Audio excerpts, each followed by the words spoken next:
Boa noite a todos que vão nos acompanhar nesse culto de adoração e louvor ao Senhor nosso Deus, ouvindo também e recebendo a mensagem da Palavra de Deus nesse tempo de quarentena, tempo de reflexão, não apenas de nos guardarmos do Covid-19, mas entendermos o que Deus tem para as nossas vidas.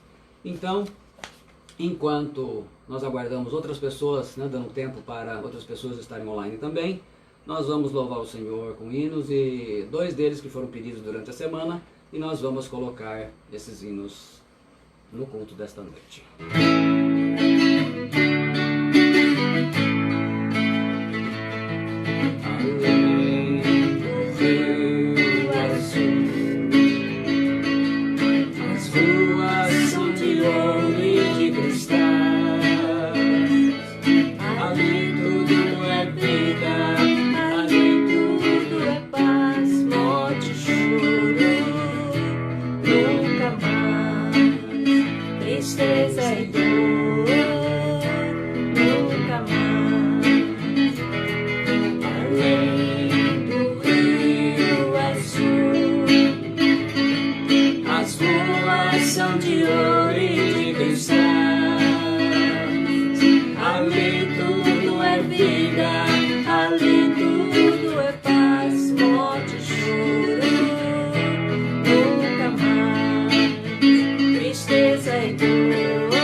Nações andarão na sua luz, e as portas jamais se fecharão. A cidade é de ouro puro, de jaspe é seu muro, além do rio azul. Morte e choro, tristeza e dor, nunca mais, nunca mais. Morte e choro, tristeza e dor, nunca mais, nunca mais. Morte e choro, tristeza e dor, nunca mais, nunca mais. Além do rio azul.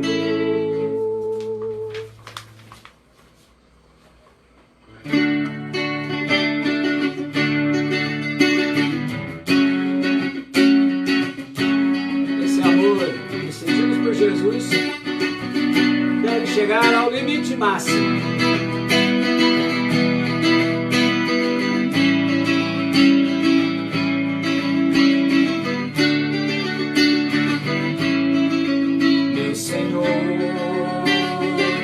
Despojou-se de si, sendo Deus, se fez homem, se entregou e morreu numa cruz.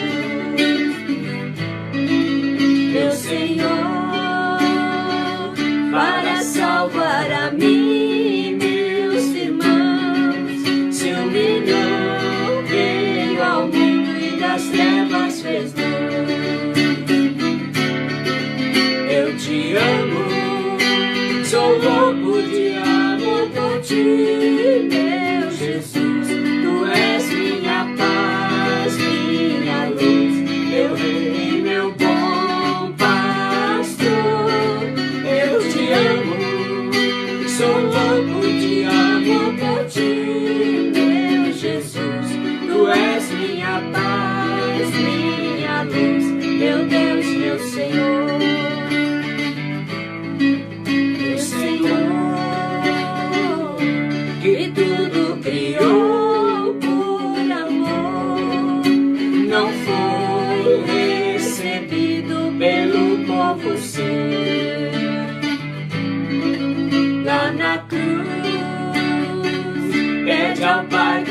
perdoe aos cruéis que não sabem que matam o Filho de Deus.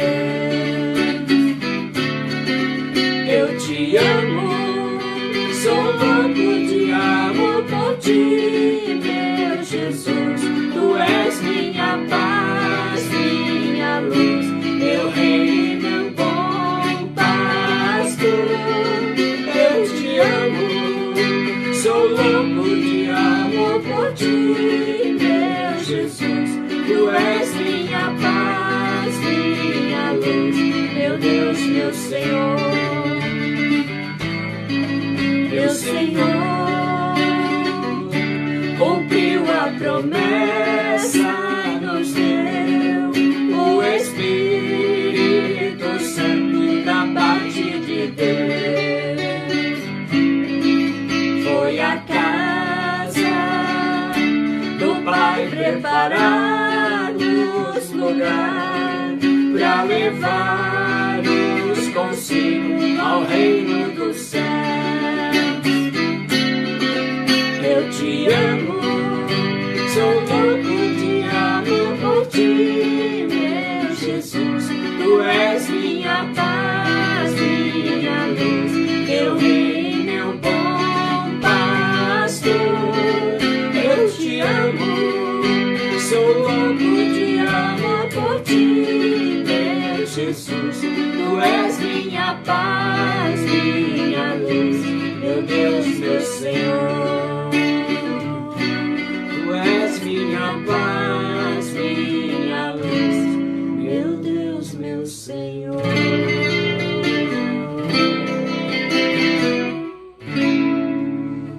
Aleluia, Senhor. Glórias a ti, meu Deus.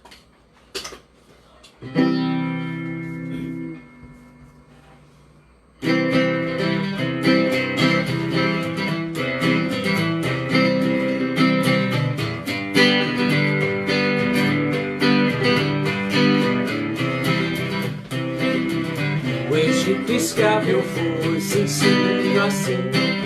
No Egito escravo eu fui do rei Faraó. Triste, bem triste estava meu coração, chorava, liberta-me, Senhor. Triste, bem triste estava meu coração, chorava, liberta-me, Senhor. Moisés foi ao Faraó, sim, sim, assim. Moisés foi ao Faraó, ele disse assim: deixa meu povo livre para prestar-me culto, assim diz o Senhor. Deixa meu povo livre para prestar-me culto, assim diz o Senhor. Faraó se endureceu, sim, sim, assim. Faraó se endureceu e não nos deixou ir. Deus enviou 10 pragas, desembanhou sua espada e assim me libertou. Deus enviou 10 pragas, desembanhou sua espada e assim me libertou. Livre, me deixaste livre, me deixaste livre, livre, Senhor. Livre, me deixaste livre, me deixaste livre, livre, Senhor. Agora que livre estou, sim, sim, assim. Agora que livre estou, livre para ti. Quero prestar-te culto, quero cantar-te glória, glória ao Senhor Jesus. Quero prestar-te culto, quero cantar-te glória, glória ao Senhor Jesus. Glória, glória, aleluia, glória, aleluia a ti, Jesus. Glória, glória, aleluia, glória, aleluia a ti, Jesus. Livre, me deixaste livre, me deixaste livre, livre, Senhor. Livre, me deixaste livre, me deixaste livre, livre,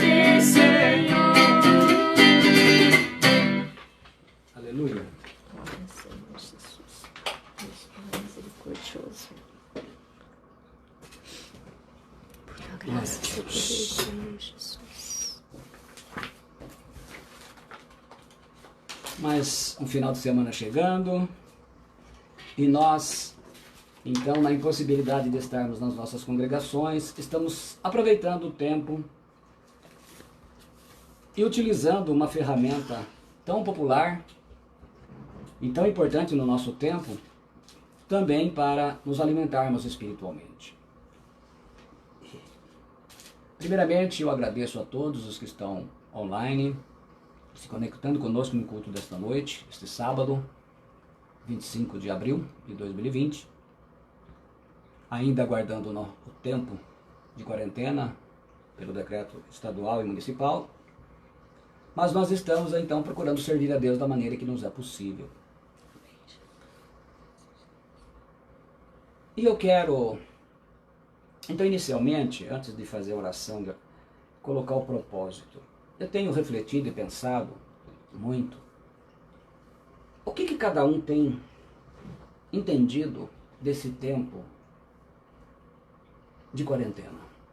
Se a gente contar, né, o nosso último culto foi no dia 15 de março.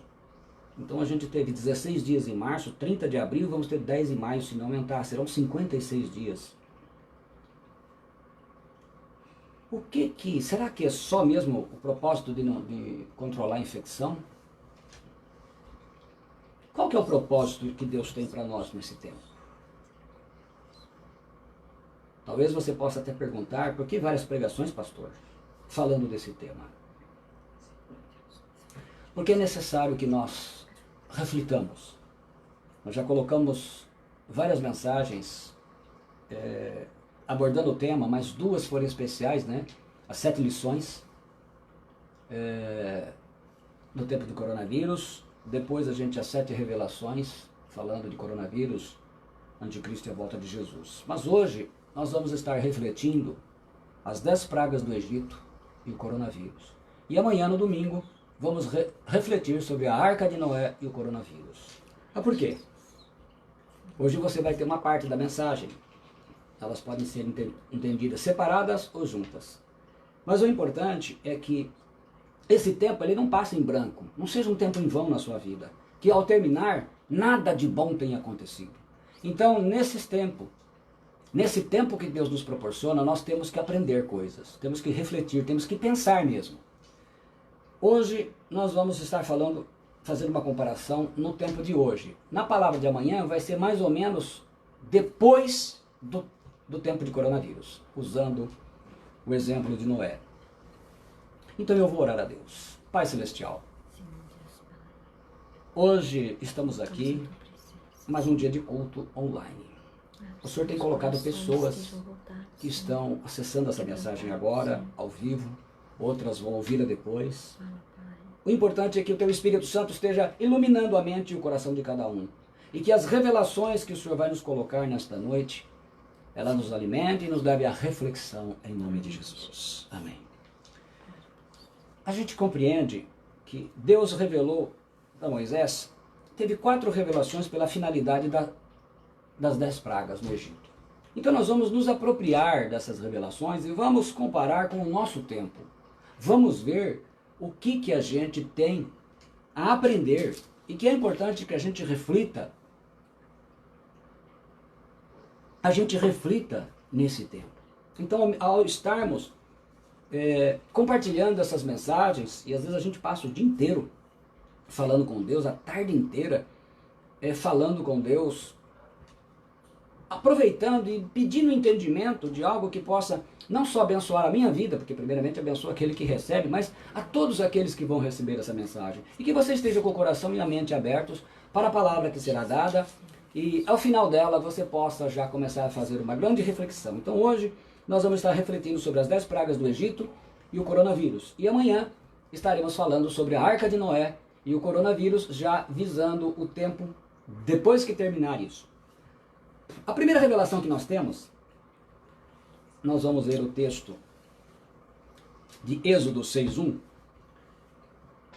Então disse o Senhor a Moisés: agora verás o que hei de fazer a Faraó, porque por uma mão poderosa os deixará ir, e sim, por uma mão poderosa os lançará de sua terra. Então a primeira revelação da finalidade das 10 pragas era para Deus revelar a sua mão poderosa. A mão poderosa de Deus, ela foi revelada nessas 10 pragas. Muitas coisas havia sido, você vai ler sobre Deus até lá, mas ali ele vai fazer manifestação da sua mão poderosa, especialmente no maior império daquela época. Então, revelar a mão poderosa de Deus. Essa mão, essa palavra poderosa aí, kazak em hebraico, quer dizer forte. Realmente algo que ele queria mostrar com sinais. Então, sinais visíveis de uma forma que o seu poder fosse depois contado pelos séculos. Né? E é isso que está acontecendo. Há quantos anos faz que aconteceu isso e nós estamos falando desse milagre, dessa obra. Então nós vamos ver a primeira coisa que Faraó aprendeu, que o homem, mesmo que ele se julgue um Deus, ele não pode resistir à mão do Senhor.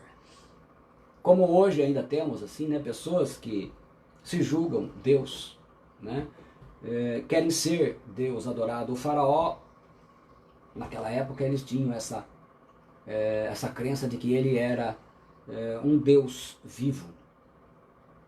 Faraó vai endurecer o coração cada vez que Moisés traz a palavra. A minha oração é que o seu coração seja terra boa e cada vez que você recebe a mensagem, ela possa estar dando bons frutos e glorificando a Deus através da transformação. Nós vamos ver que os magos do Egito, né, os Janes e Jambres, eles não puderam imitar a praga dos piolhos. E aí eles falam para o Faraó lá em Êxodo 8:19. Então disseram os magos a Faraó: isto é o dedo de Deus, porém o coração de Faraó se endureceu e não os ouvia, como o Senhor tinha dito. Então, mesmo vendo, aí vai os magos e fazem algo parecido. Muitas coisas são parecidas à obra da igreja, aquilo que a gente faz.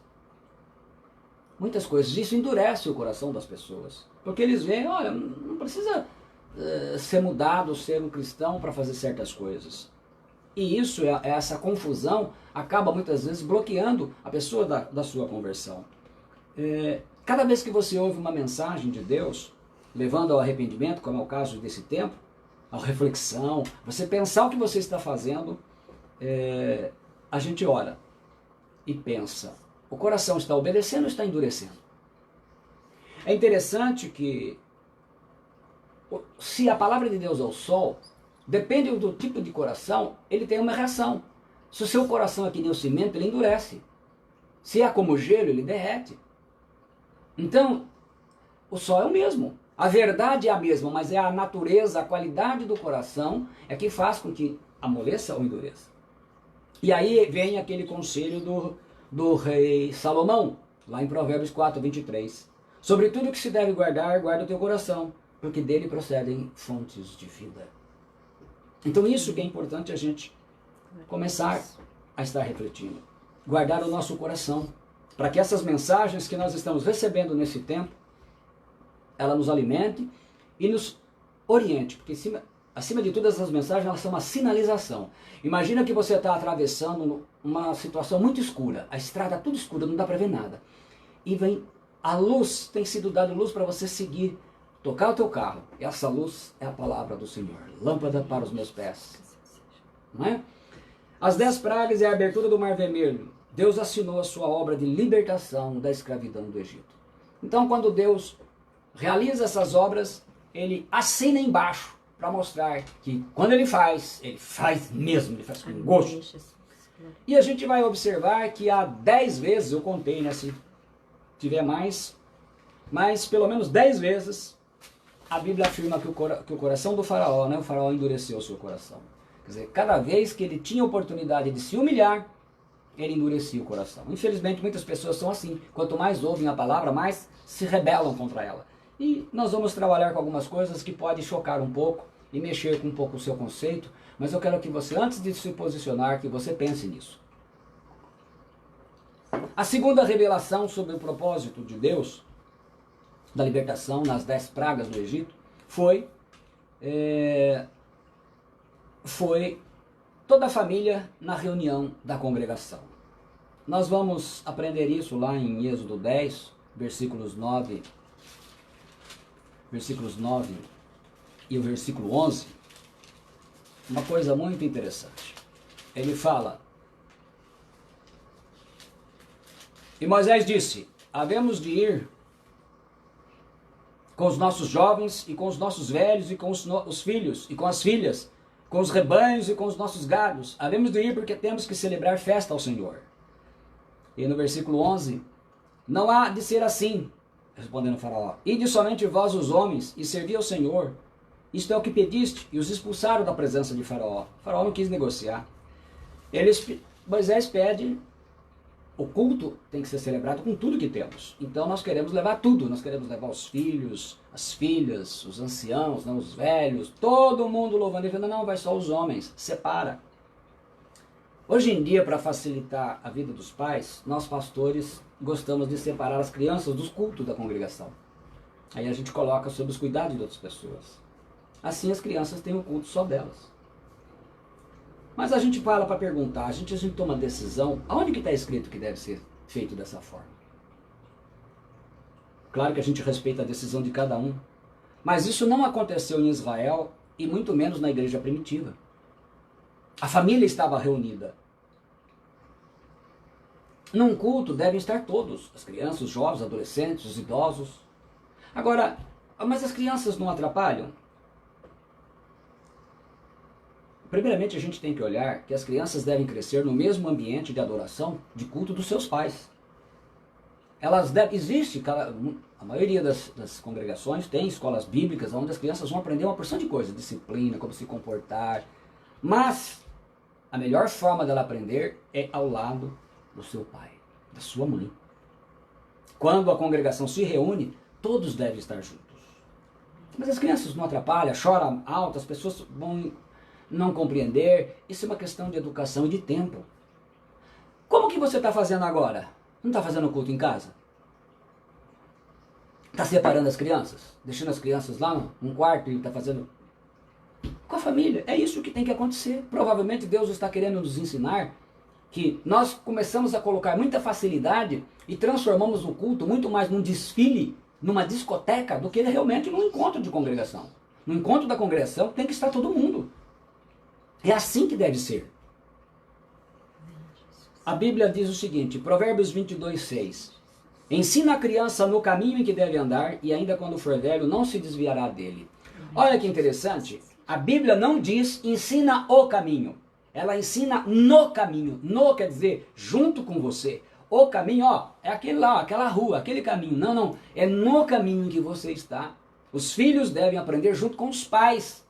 Na sua congregação, deve estar ao lado, vendo o exemplo dos pais, eles vão executar também a adoração. No início, a gente já passou por todas essas fases. A gente também resolveu separar. E acontecia até que para mim era fácil, porque era eu tocava e cantava louvor, minha esposa, a pastora Catarina, também cantava. Então o Abraão era pequenininho. Então tinha alguém olhando. Mas quando Deus me colocou isso e eu tive que corrigir, então você imagina a congregação que era acostumada a separar, agora nós vamos trazer. Então o impacto foi grande, porque as crianças não estavam acostumadas, nem nós. Imagina que um filho pequeno no altar, não tem jeito, vai ter que ficar no púlpito. Imagina segurar um menino no púlpito. Então corria para lá, corria para cá, tinha que aprender. E isso o tempo foi se ajustando. E hoje ele dirige o louvor na igreja. Porque eu ensinei o lugar. Tem que estar na casa. Então, veja bem, congregação reunida, família reunida. Eu repito, eu respeito a todos que separam as crianças dos seus pais nos cultos. Não faço nenhuma crítica. A única coisa que eu digo é que isso não é um ensino da palavra de Deus, é um costume nosso. E a gente precisa ver quando os nossos costumes eles não atrapalham o ensino da palavra de Deus. Eu creio que eu posso usar como inferência, sabe o que é inferência? Inferência é quando você afirma uma verdade baseada, ligando com uma outra verdade que já está estabelecida e já é conhecida. Em Mateus 19:9, eu creio que posso usar como inferência, ele diz assim, Jesus ensinou, assim não são mais dois, mas uma só carne, portanto o que Deus ajuntou não separe o homem. Ora, Deus está falando do marido e da mulher, da família. Se não é para separar o marido e a mulher, por que a gente tem que separar os filhos dos pais? Então eu creio que por inferência, a família, a gente quando começa a separar a família, a gente começa a ir contra um propósito, porque o propósito de Deus, e a gente vai ver isso amanhã, é a família junta, reunida. A família reunida. Então, eu creio que um projeto importante que Deus mostrou é que ele queria, então, aquilo que estava separado, porque já estavam separados, os filhos dos pais, na escravidão, agora ele queria para a sua adoração, então Deus determina a Moisés que reúna toda a congregação, sem exceção. A terceira revelação, que é a mais impactante, está lá em Êxodo 12:12. E eu passarei pela terra do Egito esta noite, e ferirei todo o primogênito na terra do Egito, desde os homens até os animais, e em todos os deuses do Egito farei juízos, eu sou o Senhor.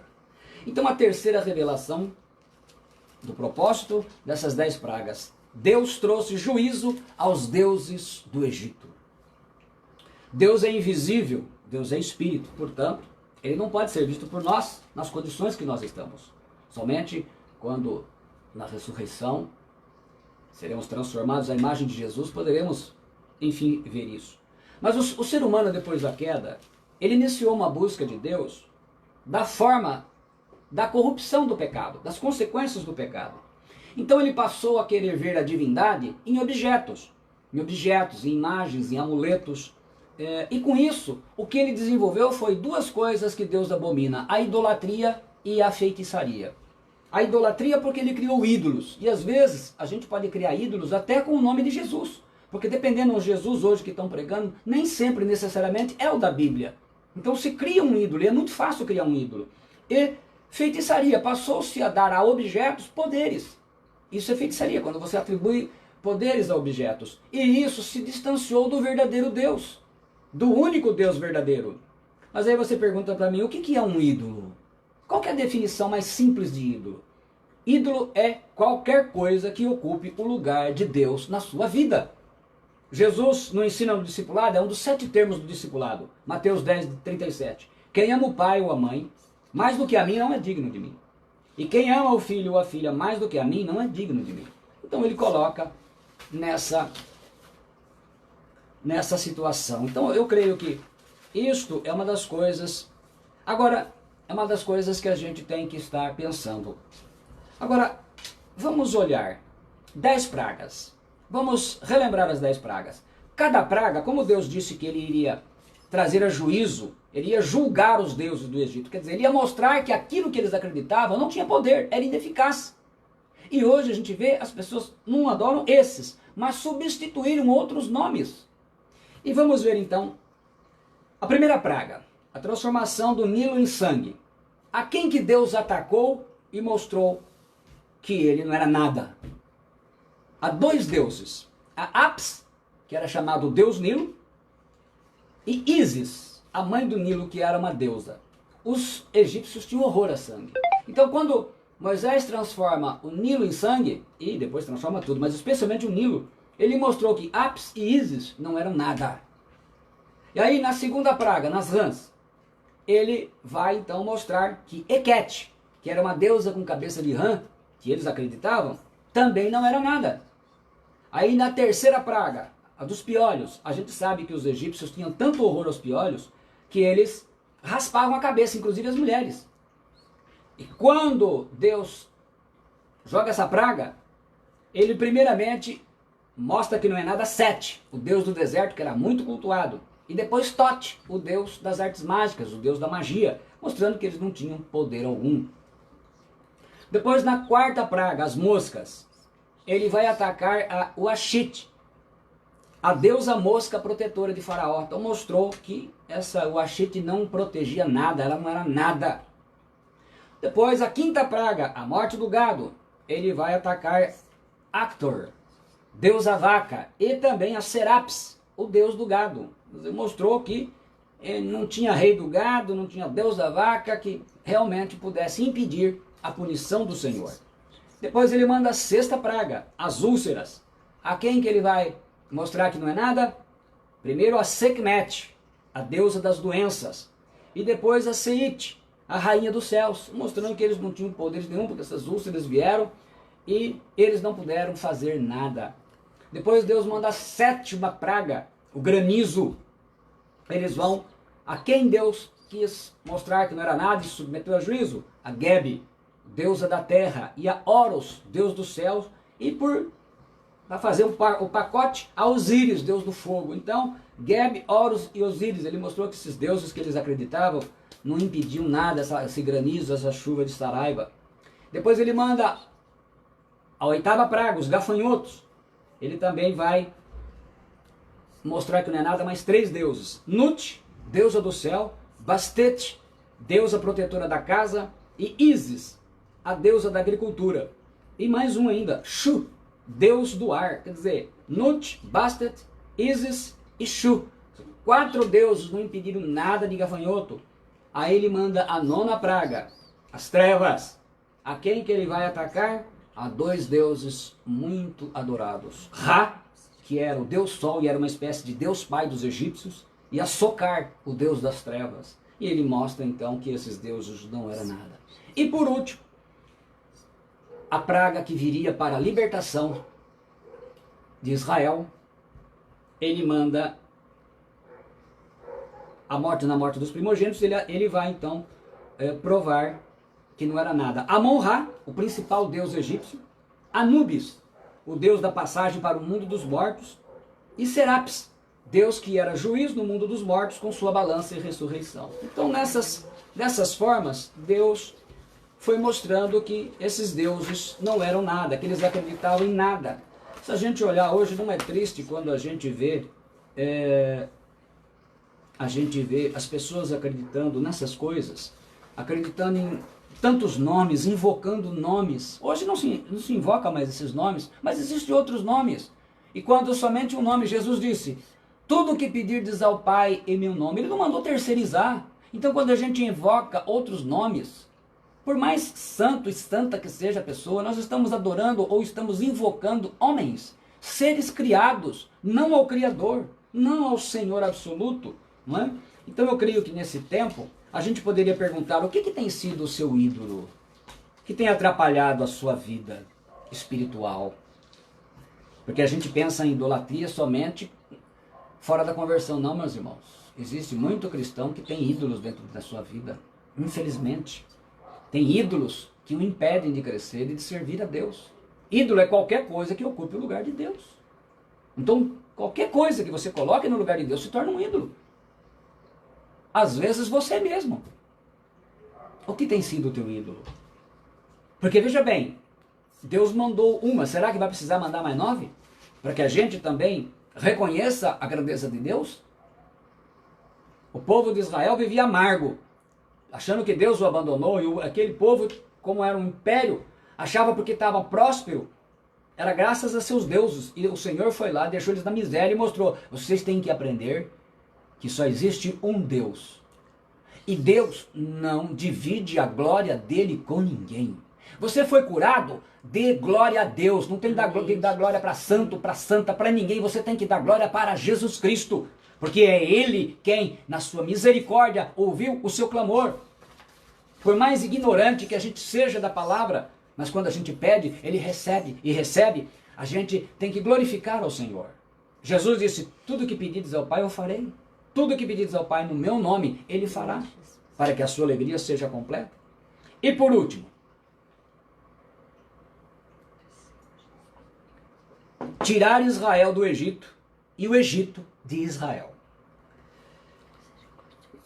Está escrito lá em Gênesis 6, versículos 6 e 7. Duas coisas para que a gente faça a nossa reflexão. 6 e 7. Portanto, diz aos filhos de Israel, eu sou o Senhor, e vos tirarei de debaixo das cargas dos egípcios, e vos livrarei da servidão, e vos resgatarei com o braço estendido e com grandes juízos. E eu vos tomarei por meu povo, e serei vosso Deus, e sabereis que eu sou o Senhor vosso Deus, e que vos tiro de debaixo das cargas dos egípcios. Deus tirou Israel do Egito, conforme a sua promessa, após 430 anos de escravidão. Quantos de nós, quando veio a Cristo, não estava escravo de alguma coisa, né? Drogas, bebida, bruxaria, macumbaria, ódio, mágoa, desejo de suicídio. Mas como que isso aconteceu, né? Quando Israel foi para o Egito, ele foi como convidado de José e do faraó da época. E desfrutava do bom e do melhor. Melhor terra, tudo era melhor, foi dado para ele. O tempo passou e o povo abandonou a Deus. E ele acabou se tornando escravo.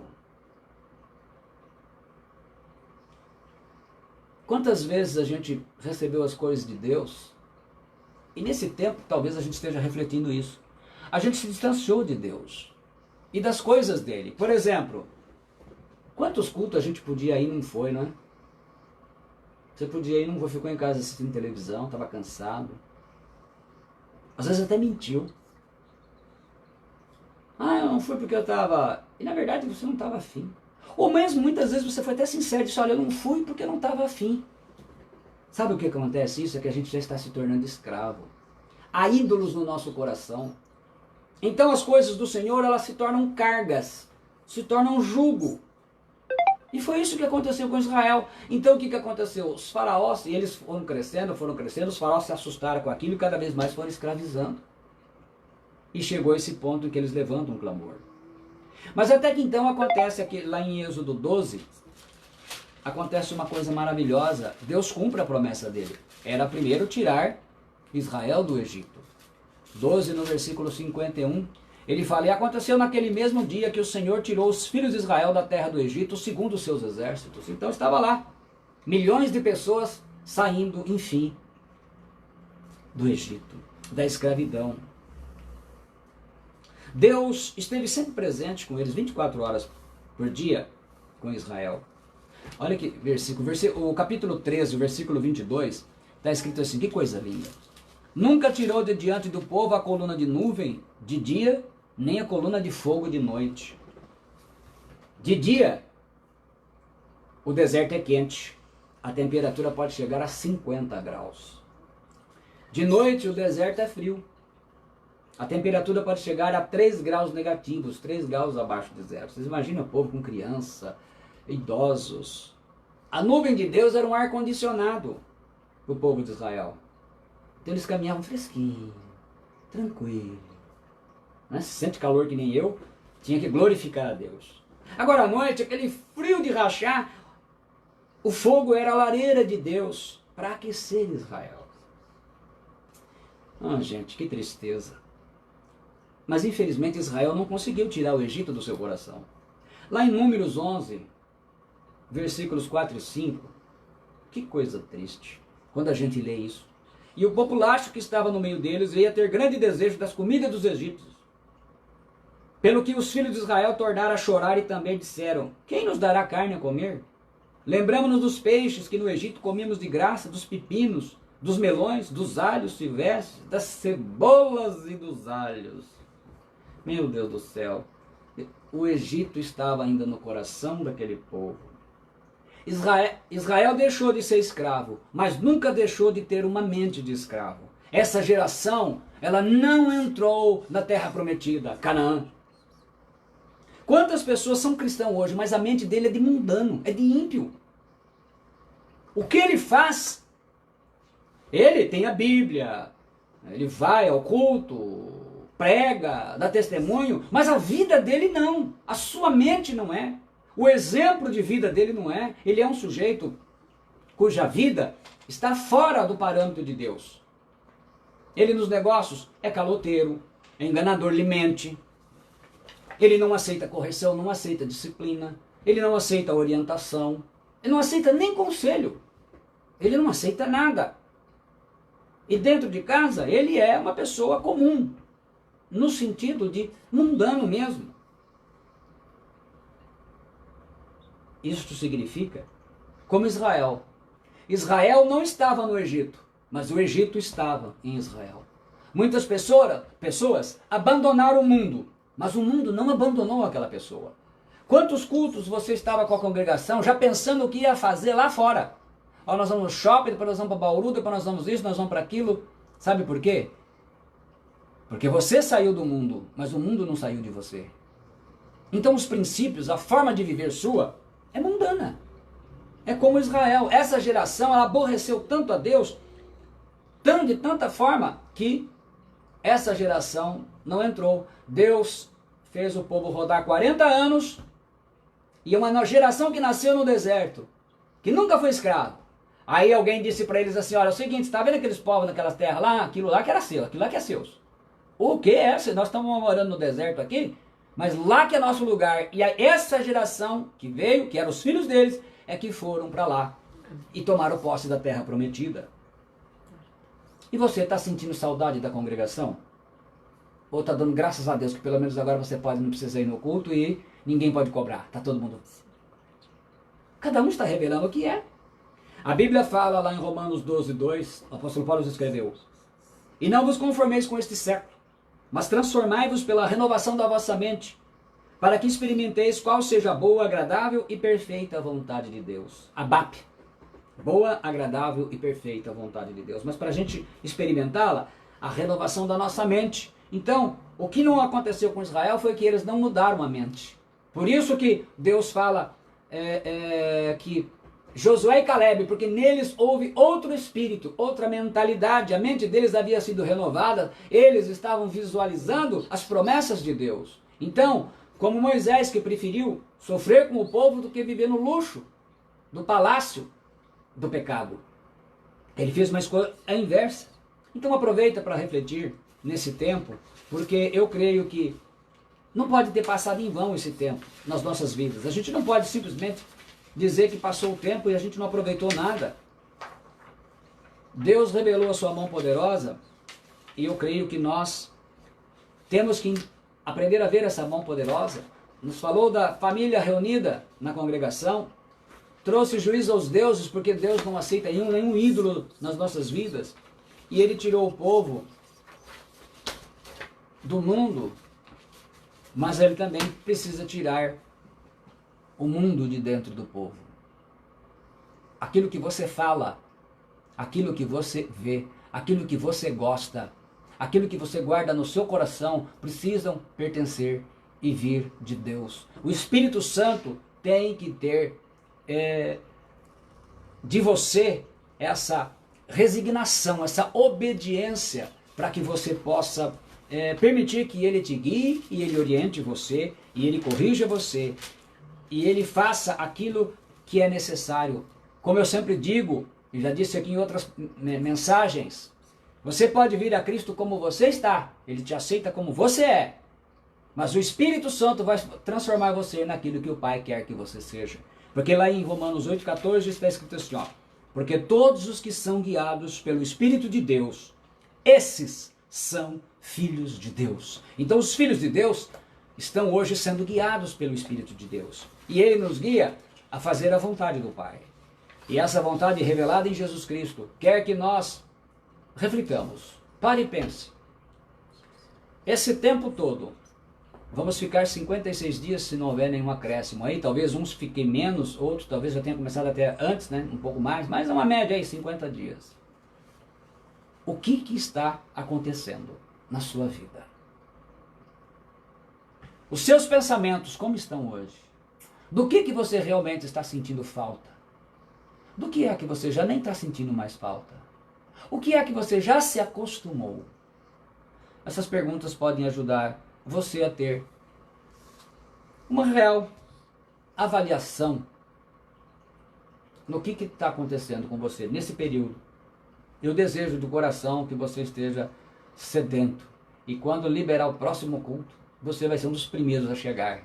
E não ver a hora de chegar e estar junto com os irmãos e orar a Deus e falar assim, hoje estamos reunidos como congregação, estamos aqui cumprindo e obedecendo aquilo que está escrito lá em Hebreus 10:25, estamos reunidos como congregação para prestar-te culto, para louvar-te, para ouvir a tua palavra, como é bom, né? E a gente vai entender, ainda que seja de uma forma diferente, como disse Davi, alegrei-me quando me disseram, vamos à casa do Senhor, vamos reunir com o povo de Deus. Nós vamos estar com os irmãos e vamos estar engrandecendo o nome do Senhor. Nós vamos estar ali reunidos no nome de Jesus Cristo.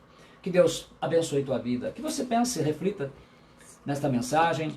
Amanhã a gente completa ela falando sobre a Arca de Noé e o coronavírus. Então essas duas comparações, para que a gente tenha uma reflexão, a gente vai pegar já um período bem bom, né? E a gente pretende, né, se Deus nos permitir, no primeiro domingo de maio, dia 3, a gente está já ministrando a palavra que a gente vai ter que concluir essa semana, sobre o anticristo, que também palavras que vieram durante todo esse tempo, né, de quarentena. Eu tenho aproveitado muito para estar refletindo e pensando e falando com Deus e ouvindo, vendo o que Deus está falando com outros irmãos, outras congregações, outros pastores, mas também aquilo que Ele quer nos direcionar e mostrar ao mundo, mostrar às nações, mas especialmente à Igreja de Cristo, a Igreja do Deus vivo, que é o corpo de Cristo nesta terra. Aliás, essa é a prioridade do Senhor, né?